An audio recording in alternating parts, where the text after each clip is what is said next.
regarding file PS 1/20, 222 Moira Street East. The owner is John Joseph Donovan and Stephen Donovan.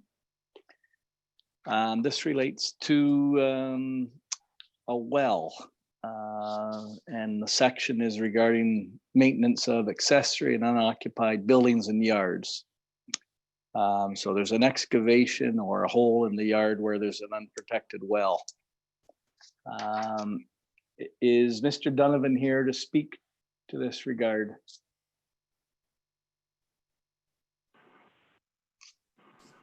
Yes, I am. Can you, yes, can you tell us, is this Steve Donovan or is this Joseph? My name is Steve. Steve, okay. My father, I'm POA for my father. Okay. Along with my sister Jackie. Okay. Can you fill us in on the situation there at 222 Moira Street? Okay. I lived at 222 East Moira from 63 to 73, and the basement used to leak. My father hired Lightfoot Construction. They dug out the perimeter of the house to improve the drainage. They also created 2 reservoirs in the backyard. A sump pump took care of the water that got into the house after that.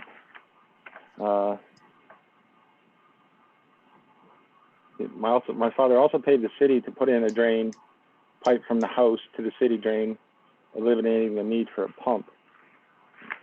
Okay. We had gardens in that backyard. It was not saturated. It is now. There was an evergreen that was located near the area that's saturated with water. It was planted approximately in '69. It grew to 40 feet tall. It's now dead. It's been drowned from the water in the backyard. I also lived at 224 Moira Street East in '92 to 2000, and at that time I had a garden in the backyard of 222 Moira Street East. I became POA with my sister Jackie from my dad in 2014, at which time the owner of 224 expressed his concerns regarding water running down the property line and on his driveway, was causing a hazard to his tenants. He wanted us to fix the problem. Because there was no problem before the road construction, I called the city to find out where the responsibility lies regarding the water. I was informed that at that time it was considered groundwater and that no one was responsible. Due to the recent rain, the water going down to the sidewalk has dried up. Okay, the access plug to one of the reservoirs was missing. It has been capped off. There was a hole near the reservoir and it has been filled in as per request by the city. Now, I received a letter, which brings us to today, regarding that and wanting my parents to fix the problem. There was no problem until the road construction, much needed, by the way, at East Moira Street. The water became trapped in the backyard. And you guys have sent ministry fellows in there and a few others to look into that. I'm sure you have that information regarding that. Yeah, that's pretty much it.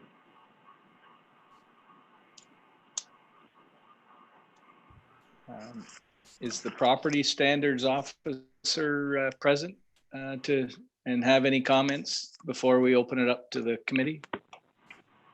Yeah, I'm here. So pretty much my only comment is that I was speaking with Deanna O'Leary about the road construction, and the engineer said that before the construction did start that there was a ditch, and that was where the water was running to. So it was a pre-existing issue before the construction happened. There was no ditch there. And then because of the ditch no longer being there and it being a sidewalk, that's where the water seems to lay. And then what prompted the city to get involved was a complaint from our Public Works Department stating that water was freezing on the sidewalk and causing a hazard, and actually causing a hazard to vehicular traffic because of the ice buildup. To my knowledge, there was not a ditch in front of the house. There was a ditch north of 226 before the construction. There was not one in front of 222 Moira Street East. There never was. Okay. This is just the conversation that I did have with Deanna. Sure I've got family pictures probably that will prove that there was no ditch there. Because we lived there from, I was born, and then they bought that house. So we've had it in the family since 1963. Okay. And if you like the pictures, I'll see if I can dig them up. That's fantastic. That would be great. Okay. So, Mr. Chair, may I ask Mr. Donovan a couple of questions and make a couple of comments? Yep. So, Mr. Donovan, first of all, I want to just mention to you that Officer Short and I actually attended the property today just to take a look at the work that has been done there. Congratulations on getting the well itself actually capped off very well. And I see that you've had some clean fill, some crushed gravel, shale gravel that's been put into the hole that was back there. So it's clear that you've made an attempt and a good effort to try and cap off the cisterns or the holding areas that are back there. And I can certainly sympathize with you, given that given where the property is located, given the large hill that's behind your house, and I'm sure the fact that everything rolls downhill towards the Moira River, and you're kind of the last house before it gets there. So, but even with the little tiny amount of rain that we've had today, it was quite soft back there. Actually, it was interesting because you have probably the only green patch of lawn in the entire city of Belleville because of all the water that's back there. So I believe the concern, the concern, and correct me if I'm wrong, Officer Short, but you know, from a safety perspective, Mr. Donovan has certainly done everything that he needed to do in terms of making the area safe back there. I believe the only outstanding concern is, will there still be water that is traveling down the driveway or traveling down there that could freeze in the wintertime and cause an ice hazard for people that are walking through there? And even though there was rain today, you can see where the water clearly has run in the past, because I know it's done that for quite some time. Actually, if you go on Google and go to Google Street View for 222 Moira Street in Belleville, you can see the water coming down the driveway in the Google Street View photo. So it's, but again, I don't know. There was not enough water that had fallen today. There certainly wasn't water trickling down that we could see. And I think, to be fair to the amount of effort that you've taken to put it to get the work done, I think I don't know that we can necessarily make a determination today as to whether or not all of that work is sufficient to alleviate the concern about ice on the sidewalk. And I think there's the other outstanding issue that you mentioned, which is who's responsible for the groundwater / where the city becomes involved. So what I was going to do, Mr. Chair, was actually recommend, and I don't know what the protocol is for this, but I think we would maybe have to wait until winter to see if the work that Mr. Donovan has done has been sufficient to rectify the problem of the water going down there. We certainly don't have, in my opinion, a citizen here who has ignored the directive. He's done everything he can to fill the hole, which I understand was quite deep, and so it's been filled with probably a truckload of gravel. And the well itself is quite secure and capped off. I think a couple of locks could be put on there, but other than that, it's quite secure.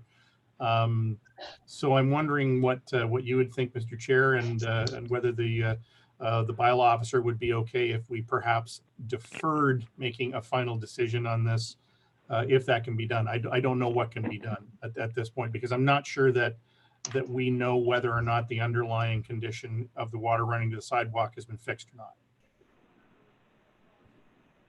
Can I add to that? Certainly. Yes, go Robert. If we are going to defer this, are we going to look into the assertion that there was never an issue prior to road construction there, as Steve Donovan has stated? Maybe we should look into the claims that he's making there in addition to see if this is his issue or if it's a city issue as well.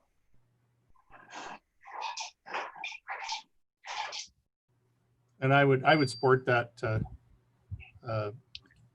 my fellow committee member. Okay, just a point. We cannot defer a decision. We have to agree, disagree, or we can only allow the extension of time. We can't defer the decision. So through the chair, to Mr. Miller, can we give an additional 6 months of time before this has to come back for us to understand whether or not it's compliant or not?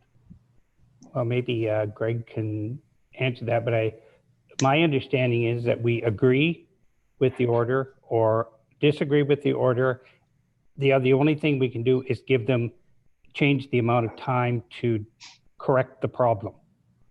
That's Okay. what Yeah. so we can't. Councillor, Theoretically, he's corrected it then, right? We just don't know if it's done a well enough job. He's certainly taken steps to try to correct the order from what I've seen in the photos that are there, but I don't know if it's going to solve the underlying problem.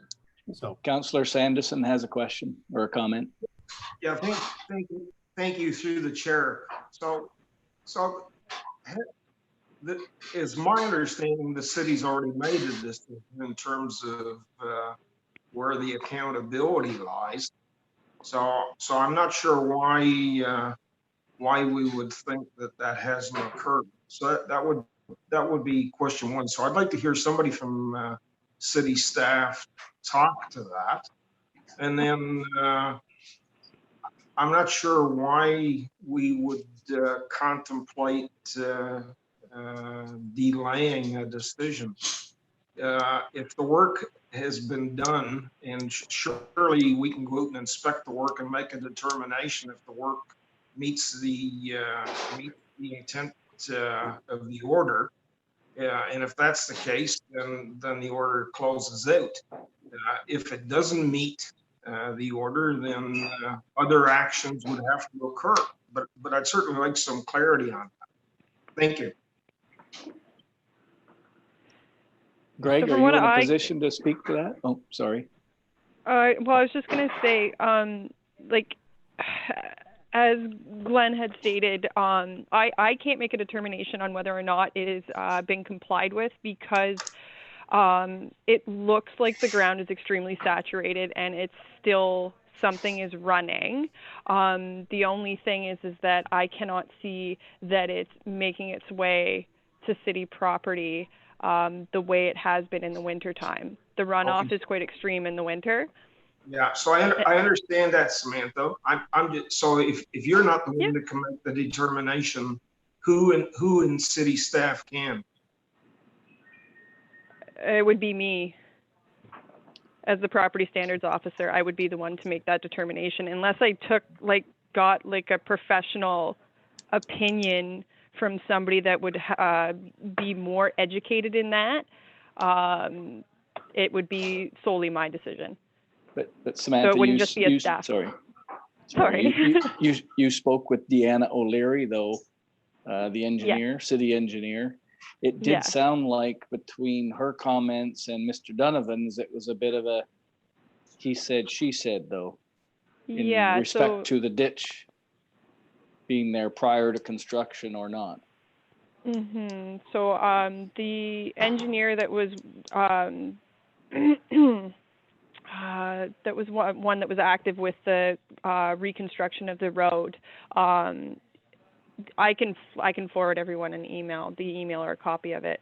But it says that the road reconstruction, the former roadside ditch were eliminated and a sidewalk was constructed. The drainage issue was on the private property was pre-existing. I have a question. Where is this water coming from? What's the source of it? Is it a well? Is it just from the sump pump? Where's this water coming from? It looks to be like it's coming from the well, but the ground surrounding it is extremely saturated. So I don't know where the initial water is coming from. Through the chair to Mr. Donovan. Mr. Donovan, I heard you say that there were cisterns that were placed in the backyard. Was there ever a well dug there, or was it simply water cisterns to help with the saturation in the backyard? I think one of the points of clarity we need here is, was that ever a well, or is it just a cistern that was put in there? What is actually in the backyard? To my knowledge, it was the cisterns were put in. And as far as a well, I'm not certain on that. Okay.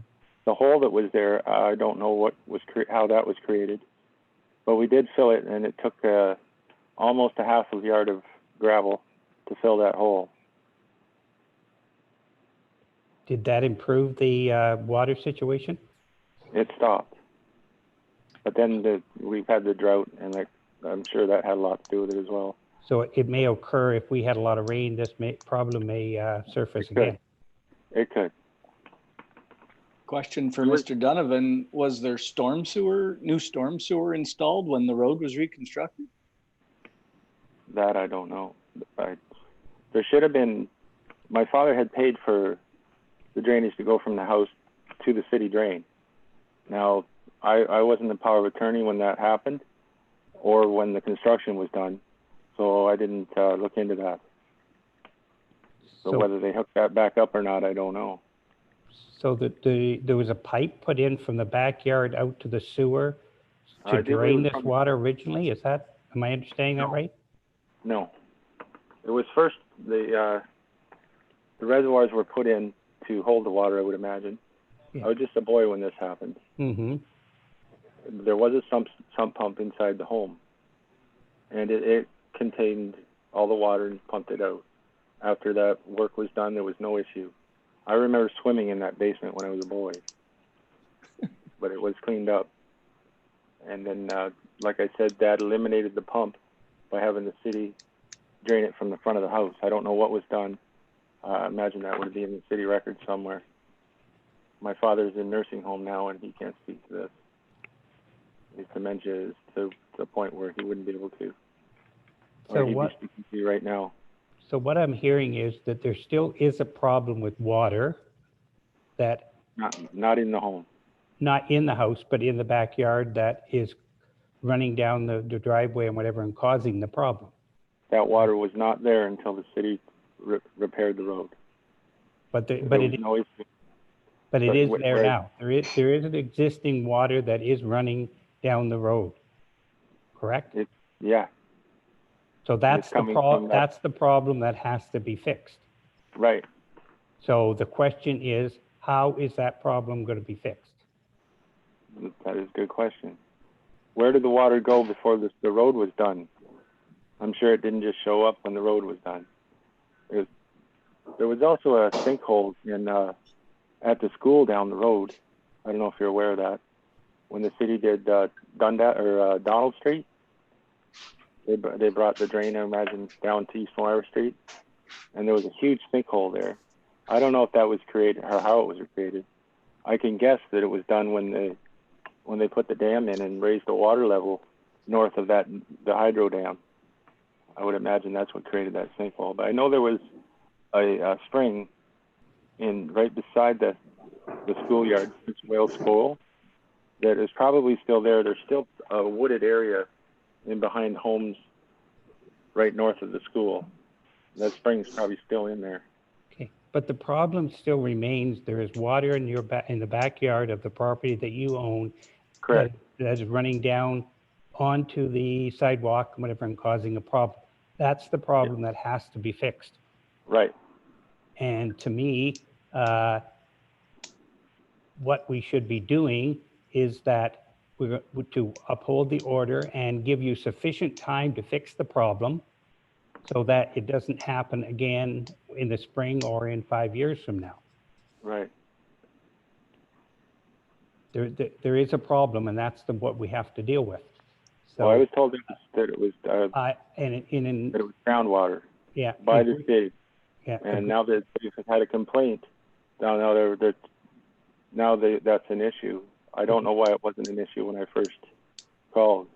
but the groundwater is on your property, correct? That'd be hard to prove.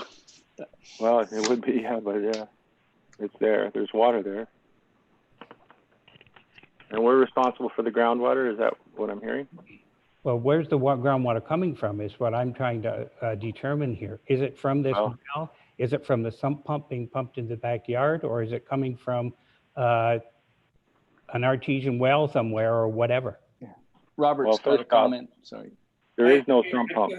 Sorry, I do have something that I'd like to say. When I read the order of what's being asked of him to do, he's complied with the order. The order has said, cap the well. He has capped the well and filled the well in.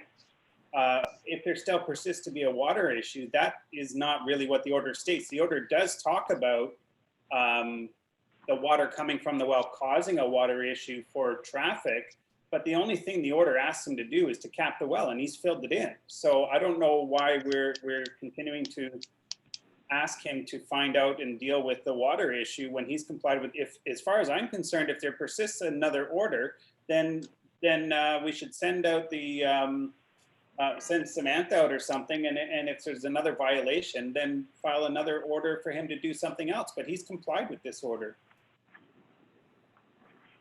I completely agree with you on that, with the complying with the order. His attempts at completing it, I would be satisfied to wait and see until the winter time to see if it continues to happen.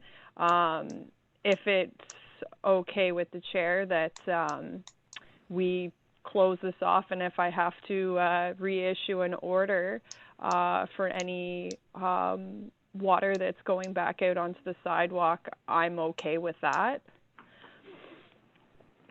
I just feel right now, because of the saturation of the ground, it's still going to be an issue in the winter. And then the determination of whether or not this water is actually coming from these cisterns or wells or whatever they are, we hit it with, I don't know. We'd have to talk to, I don't know if the ministry, this is where I'm stuck on this, if the water is actually coming from that well. Well, there is no sump pump in that house, so there's no water being pumped into the yard. Mm-hmm. If there is a well and it is causing the problem, then why wasn't there a problem before the city did the work? Mm-hmm. So that's your that's your word. That's your word, and I would like to see some photos for evidence that there wasn't any ditches, because I'm being informed that there was, and there was an issue with the water before even the city work was completed or even started. Okay. So what I'm hearing is what I'm hearing is that he, to agree with Robert, that he was asked to cover the well up and whatever, which he's done, and Samantha's agreed that he's met those conditions. So, but there's another issue that needs to be dealt with that we don't have answers for. So I guess the only solution here would be to support the appeal, and then see what happens in the fall when she goes back later on. Yep. I think we should just develop a proper question. Where is the water coming from? Before we know that, how can we place well, that's going to take some some investigative work, I would say.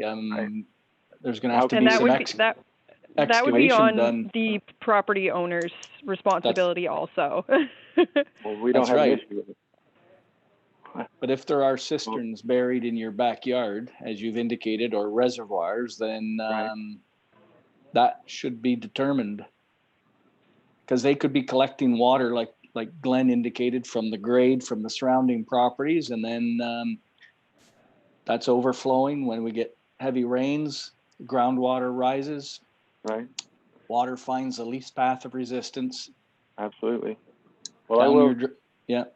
I'll But try I to think, dig up some pictures. yeah, Because there think- are no ditches in front of that house. I am very certain of that. I lived there for a long time, and there's not a ditch in front of that house. The ditch was, like I say, north of 226, where those apartment buildings are. Okay. I know that for a fact. and I'm pretty sure storm sewer has been installed on that section of the street. But Probably. Robert, would you like to go back to your point and make a motion that based on the order as it's written? Sure. So I'll make a motion that Steve Donovan has complied with the order and capped and filled the well. So I don't know if I need to add that it. No. That's it. I think so. Yeah, Susan. Yep. Okay. Yeah. I'll second.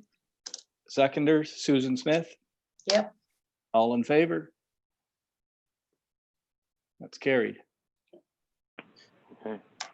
So what should I do now? Other than produce pictures of no ditch. I don't know what to I'm sure that- recommend, other than I think Samantha will be in touch with you probably this fall, and but I'm there's pretty gonna sure have the to be water's- It's some gonna happen investigative again. work done on your property, that's for sure, I would Mhm. think. Right. Okay. Yeah. And you're saying I'm responsible to do that? Yeah. I guess there'd have to be an order first, wouldn't there? As the owner, yeah. So I guess there'd have to be an order first, right? Yeah, if your property starts spilling water onto city property, then another order would be sent, and then you would have to do the investigative work to find out if in fact it is coming from your property, and that would be when you would provide me with those photos. Okay. So we're just gonna assume that the now work you're that good. was done. Pardon? For now, you're good, yeah. Yeah. Well, I'm still worried about this because it's gonna happen again. I know it. Councillor Now, Sanderson? Oh, sorry. My Yeah. father's not well, and he could pass between now and winter. Now, is this going to affect the sale of that house if it needs to be sold? So that was going to be my question through the chair, is that we suspect there's a problem with this property, and should that be somehow flagged such that it needs to be declared if it's going to be sold? Mm-hmm. What's the process for that? I don't If know. I were to put a new order on the property, if there is a sale of the property, we generally put the order on title so that Okay. it makes any potential buyers aware of the property. But that's if there's an order put on the property And there won't be Yeah. until till the issue arises again. right. Yeah. So I think Mr. Donovan's going to have to, if he's going to put it up for sale possibly in the future, then he's the one who's going to have to do this work and make sure that there is not a problem, so that if it is sold, then there's not an issue. So Or it's buyer beware. that's right. Well, I guess it would have to be declared that it's a possibility, right? Full disclosure. Yeah. Mm. Okay. So Okay, I think that closes out the public portion of this appeal. okay. All So right. I'll wait to hear from you guys later, I guess. Yep. And Yep. Thank you so for your time. It's up to me to determine that the road construction did not cause this problem. Yep. And how, like, would proving that there was no ditch, would that do it? Like, you're kind of lost here on what to do. Well, I think that's a conversation you're going to have with Samantha. All right. And there's probably a lot of questions here that need to be answered that we probably don't need to get into today. Okay. Yeah. Well, We've I'll already contact made, you later. the decision has been made that to support your your appeal. So that's all Yeah. needs to be done today. Yeah, that's, we can't, this committee can't comment on engineering decisions. That's right. Yeah. All right. Okay. I'll contact you at a later date, Samantha. Okay, perfect. Sounds good to me. We'll discuss it further. Thank you, Steve. All right. Thank you so much. Thank you for your time. Everybody have a great day. Okay. You too. Bye-bye. All right. All right, I'm out of here too. So thank you, everybody. Thanks, Samantha. Thanks, Samantha. Bye-bye. Did we lose Glenn? Oh, my apologies, folks. Oh. I had to step away for a moment, but I'm back. You're back. Okay. All right. Okay, we can move on to just general business. Confirmation of the minutes from our last meeting in February. I move that be accepted. Okay. I'll second Seconder, Carol. I thought I saw Carol's hand go up too, but she's muted. Greg's got that recorded. Okay, yes. All right. Carried. Do we know if there's another meeting, Gregg, or is there any other business? I don't believe we have another meeting Yes. scheduled. All right, We'll find out next month. I guess. All right. Okay. Have a mover to adjourn the meeting. Susan, seconded by Robert. Done. Done. Okay, thank you. Are we signing back on or are we just staying put?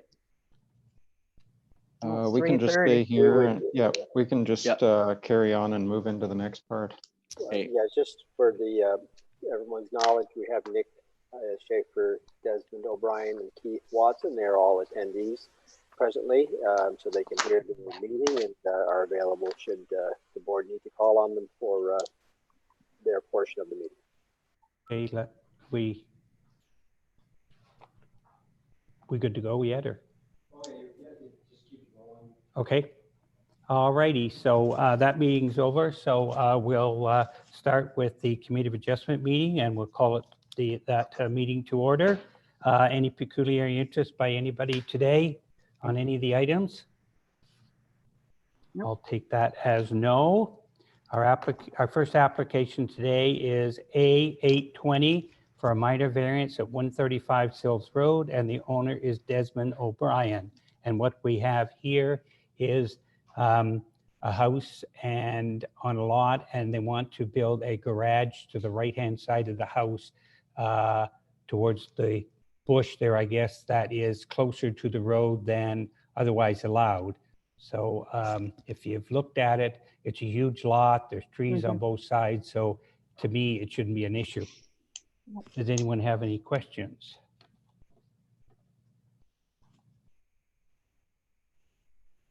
No questions? Nope. I'll make a motion to approve the, Moved by Carol, seconded by Um, Robert. All in favor? Yay. Approved, thank you. Our next application is A920 for a minor variance at 20 Reed Street, and the owner is Nick Scheffler. And he wants to build a garage behind the house, and it's going to be closer to the lot line than is required. When I looked at this, there was a huge tree on the right-hand side, but it's going to be behind the house in there, so that tree will not have to be removed. So access will be, I think, in from Johnson Street rather than Reed Street. So anyone have any questions, concerns? No. I'll take that as it, Sue. Susan does. Did we receive any feedback from the neighbor right behind that property? Through the chair, no, I don't believe we received any public. I don't think there's any comments from anybody. Because to me, that would be the, Yeah. if anybody was objecting to this particular application, I would say that it would be that person. Yeah, it doesn't appear to be any concerns by the neighbors. So, Okay, any I'll other move. questions? It's moved by Sue, seconded by, Second it. who did that? Sorry. I did, Glenn. Oh, Glenn, thank you. All in favor? Yes. Approved, thank you. Okay, next application is A1020 and A1120 for a minor variance at Potters Creek subdivision. The owner is Dustin Van Zolen, and we have a different situation here where there was supposed to be a number of semi-detached, and then it got changed to build single units. And does anybody have any questions regarding this? Andrew maybe can answer those for you if need be. It's to do with the lot coverage. I think that's 35, and these new ones, because they were going to be semis, now they're going to be individual houses, then the lot coverage is up to not 42, and double checking, I think it's like 42.1 or something percent is the lot coverage. Is that correct, Andrew? Precisely, it's 42.037, but technically it's still over the 42 that's requested. Yeah, okay, it's just a little bit over. So does anybody have any questions? It's mainly the two lots in the center, are they not? The center lot on the north side and the left lot on the bottom side. Yeah, okay. Does anyone have any questions, concerns about this request? Bill? Yeah, thank you. Through the chair to Andrew. So it strikes me that we're seeing a little bit more of this, and maybe it's perception rather than reality, where the developments are basically reducing the size of the green space that should be available and building larger homes. And it seems that it will appear either through the Planning Advisory Committee or it may appear here. And I think this is maybe the second or third one that I've seen. I'm just wondering if we're starting sort of a precedence in terms of, we do it for this case, we've done it for previous cases. So, so how do we say no to cases going forward if we do have an objection? And Andrew or Greg can fill us in on that. Sure. Through the chair to Councillor Sanderson, I mean, there does seem to be, in designing new subdivisions, they're being fairly, I guess, conscientious of the amount of space that's being used for lots and dwellings. This is a bit different case because when the zoning was put in place, it actually approved lot coverage of up to 45% for the semi-detached dwellings that were intended to be there. And then through the final redlining and registration of the subdivision, they changed the lots to be for singles instead of semis.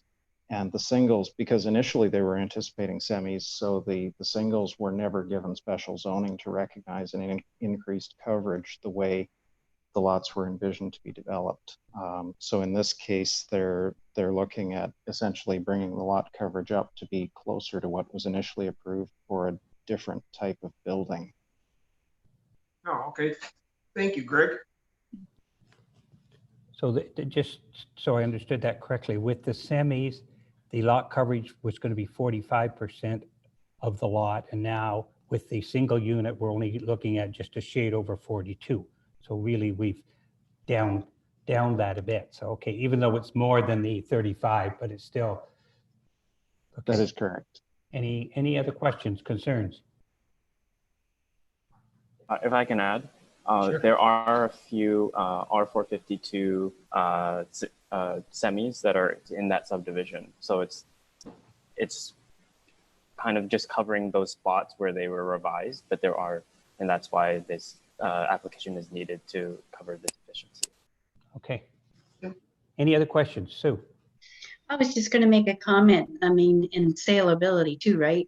Are people looking for less and less grass they have to look after? So these lots are completely saleable as well too, right? As well as, fitting within the confines of zoning and bylaws. Just a comment.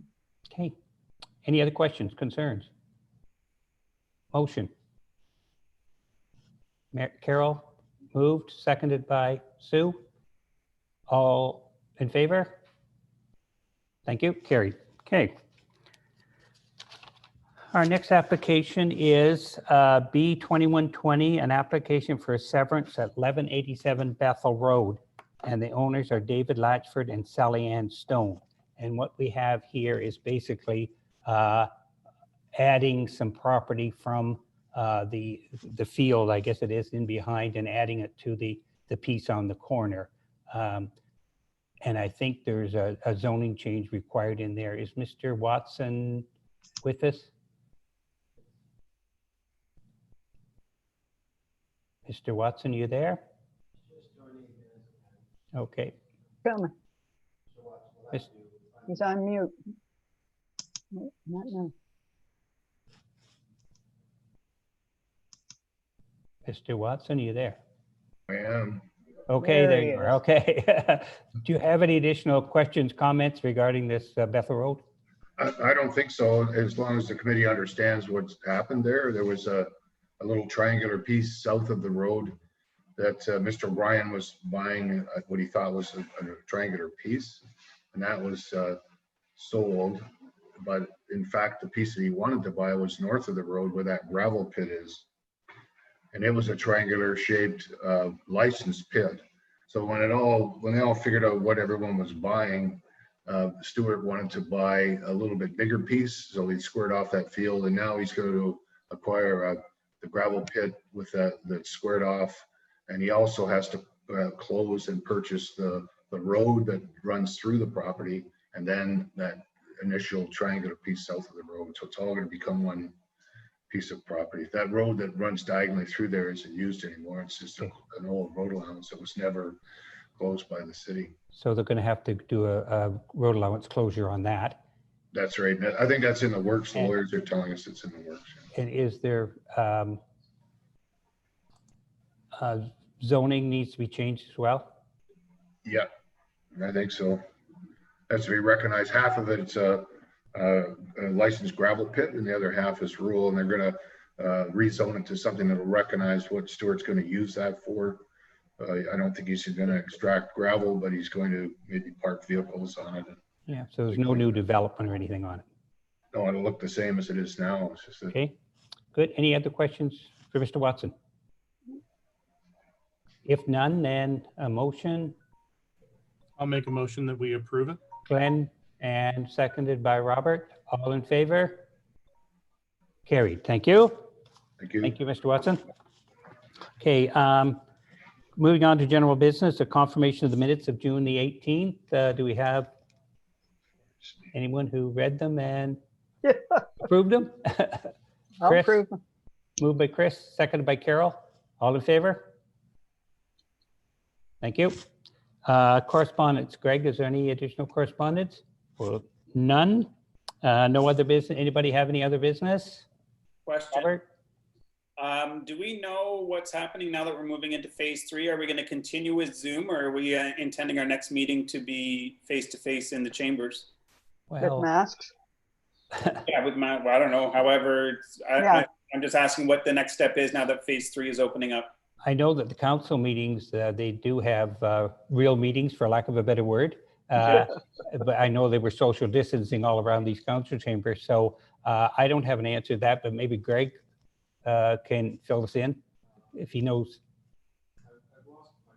You're on mute. Can't hear you, Greg. He's lost communication. He's just And now, okay, there we go. that's better. All right.